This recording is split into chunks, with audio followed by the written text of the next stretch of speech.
On today's program, Deegan has an Instagram. Harley Davidson is giving away a lot of money, and Rossi's 100-kilometer Americana is the only time the metric system is acceptable.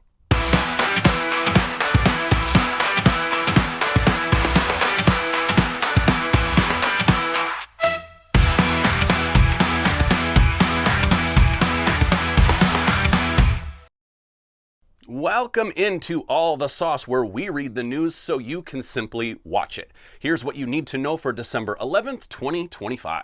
Hayden Deegan confirmed he'll race the 250 Supercross West Division before jumping to a 450 for the AMA Pro Motocross Championship.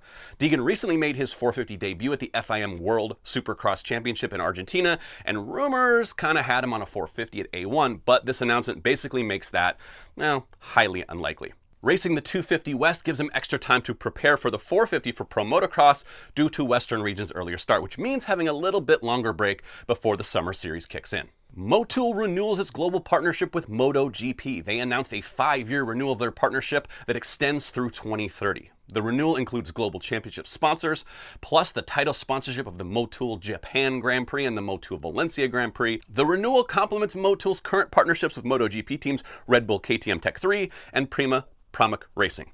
Motul also plans a consumer-facing activations at the 2026 Grand Prix of Americas, the only North American round for MotoGP. Joe Rocket Canada Incorporated announced that it has acquired the US-based portion of the brand, reuniting the entire Joe Rocket brand globally for the first time in 20 years. All trademarks, product development, and global brand rights now return to the original team that built Joe Rocket. The move aims to streamline global brand control and revive a unified brand identity worldwide. The company said the reunion allows them to honor their legacy while positioning the brand for stronger future growth.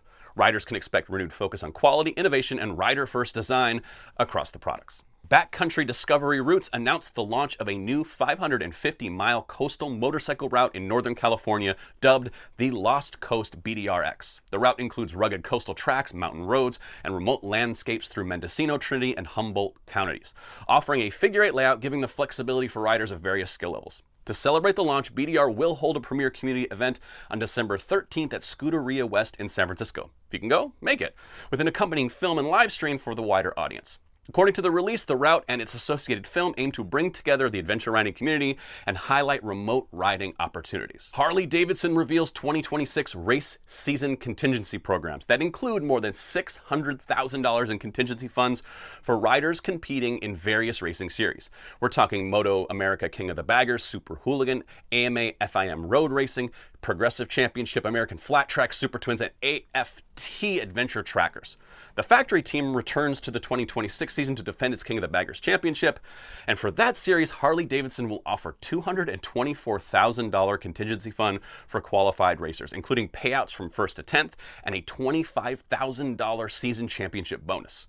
In Super Hooligans, the series, the company offers $144,000 in contingency, including payouts for 1st to 10th and a $20,000 championship bonus.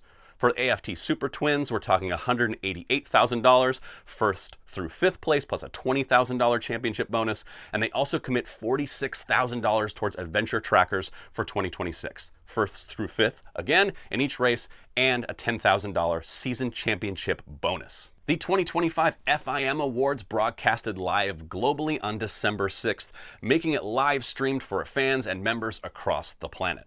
The awards event took place in Switzerland, the first time the FIM hosting the ceremony in its home country. All 50 world championships from various disciplines were officially crowned, giving a chance for the motorcycle community to kind of celebrate together as one big happy family. Now, Marc Marquez was on hand to be recognized for his 2025 MotoGP title, but he also received the new FIM Sporting Trophy by President Jorge Viejas, who called Marquez's 2025 campaign one of the greatest sporting comebacks ever. The inscription on the trophy read, "Excellence through resilience, courage, and tenacity."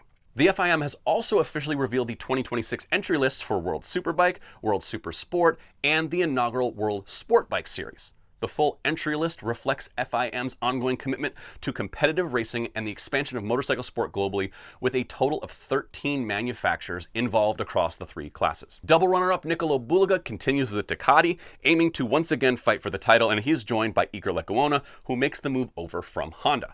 Alvaro Bautista, third in the championship last season, begins his new chapter with Barney Spark Racing Team. And over at B&W, it's a completely new rider pairing as MotoGP alums Danilo Petrucci and Miguel Oliveira join the squad that has clinched the Riders' Championship for the last 2 seasons with Toprak Razgatlioglu. Yamaha also presents an updated structure for 2026. Xavi Vierge teams with Andrea Locatelli at Pata Maxxis Yamaha, while 2025 Supersport champion Stefano Manzi joins Remy Gardner at GRT.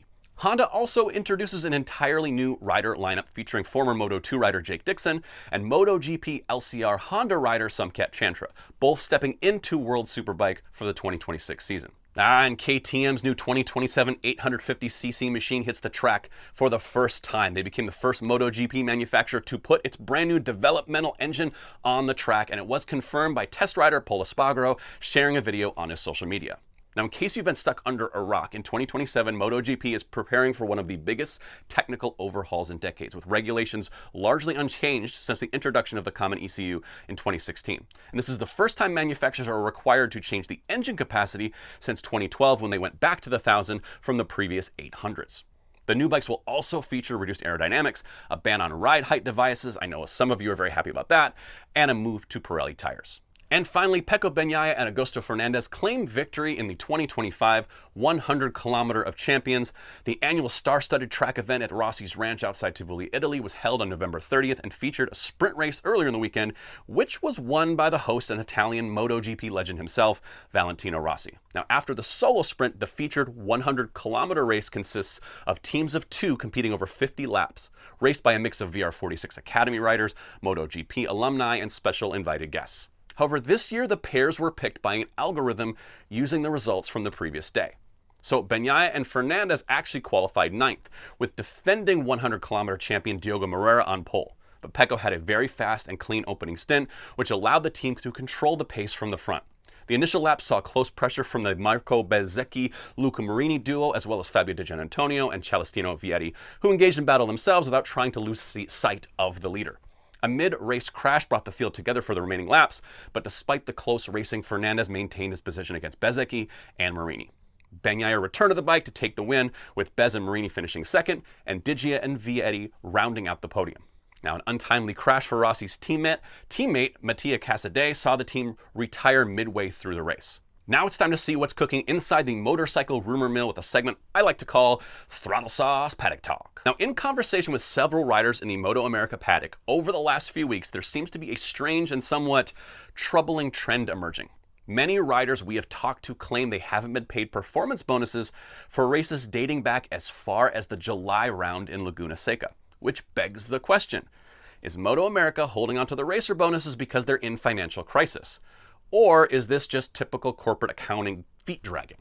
This is something we're keeping an eye on, and we'll be digging deeper so we can bring you the latest.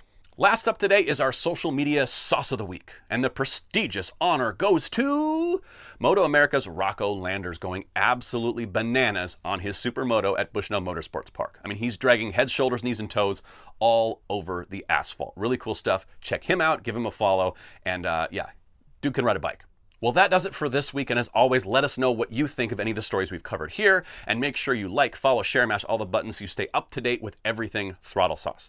Now, if you're in the business of motorcycles and have a press release we need to see, or if you're a rider with a saucy clip you think deserves to be featured here, hit us with an email at pressreleases@throttlesauce.com.